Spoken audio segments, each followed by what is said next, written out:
Movie start होती है तो हम देखते हैं कि कोरियन पेनिनसुला में वो ज़ॉम्बी वायरस पूरी तरह आउटब्रेक हो चुका था और उसी वक्त हम कैप्टन जियोन स्यूक को देखते हैं जो अपनी सिस्टर की फैमिली को एक शिप पर ले जा रहा था और वो शिप उन्हें कोरिया से बाहर लेकर जाने वाला था। रास्ते में उन्हें एक आदमी मिलता है जो उनसे मदद मांग रहा था और उसके साथ उसकी वाइफ और 2 बेटियां भी थी। जियोन स्यूक देखता है कि उस आदमी के ऊपर बहुत सारा खून लगा हुआ है और तब वो सोचता है कि शायद इस आदमी को भी उन ज़ॉम्बीज़ ने काट लिया है और यही सोचकर वो उन्हें छोड़कर आगे बढ़ने लगता है। तब उस आदमी की वाइफ उसे कहती है कि तुम कम से कम मेरी एक बेटी को भी ले जाओ, लेकिन जियोन स्यूक उन्हें इग्नोर करके आगे बढ़ जाता है। वो शिप पर पहुंच जाते हैं और शिप कोरिया से निकल जाती है। उस शिप को जापान जाना था, लेकिन जियोंज को पता चलता है कि शिप को जापान के बजाय हांगकांग लेकर जाया जा रहा है। तब वो कैप्टन से बात करने जाता है और उसके जाते ही उस कैबिन में एक इन्फेक्टेड ज़ॉम्बी में तब्दील हो जाता है। ज़ॉम्बी को देखकर उस पूरी शिप में हलचल मच जाती है और जियोंज के ब्रदर इन लॉ चुलमिन जो उस वक्त सप्लाई की लाइन में खड़े हुए थे, उन्हें भी ये सब कुछ पता चल जाता है। और जब जियोंज को इस बात की खबर मिलती है तो वो सीधा उस कैबिन की तरफ जाता है, क्योंकि उसकी सिस्टर और उसका नेफ्यू भी उसी कैबिन में। वो ज़ॉम्बी उसी कैबिन के बाहर ही मिल जाता है और जियोंज उसे शूट कर देता है और इसके बाद वो कैबिन में जाता है और देखता है कि जितने भी लोग उस वक्त कैबिन में थे वो सब अब इन्फेक्टेड हो चुके हैं और उन इन्फेक्टेड लोगों में उसका नेफ्यू भी था और उसकी सिस्टर अपने बेटे को पकड़कर बैठी हुई थी। लेकिन वो इन्फेक्टेड लोग किसी भी वक्त ज़ॉम्बी में बदल सकते थे और यही सोचकर जियोंज अपने सिस्टर को वहाँ से ले जाने लगता है, लेकिन वो अपने बेटे को अकेला छोड़कर जाने के लिए तैयार नहीं थी और बस थोड़ी ही देर में वो सारे इन्फेक्टेड ज़ॉम्बी बन जाते हैं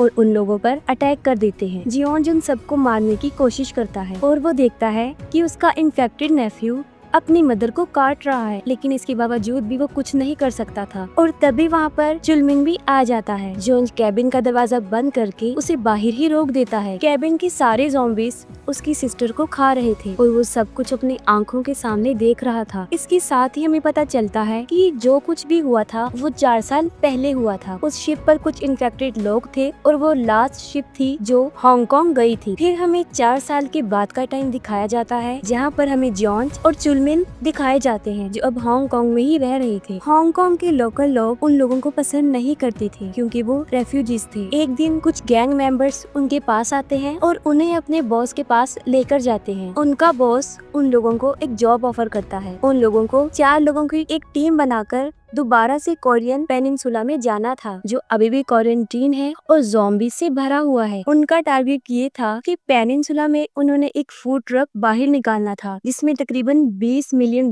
भरे हुए थे और शर्त ये रख दी गई थी कि काम पूरा होने के बाद उन मेंबर्स को भी 2.5 मिलियन मिलेंगे। और इसके साथ ही वो उन्हें ज़ॉम्बी से बचने की कुछ इंस्ट्रक्शंस भी बताता है कि ज़ॉम्बीज को रात में नजर नहीं आता और रात को वो ज़ॉम्बीज आवाज का सहारा लेते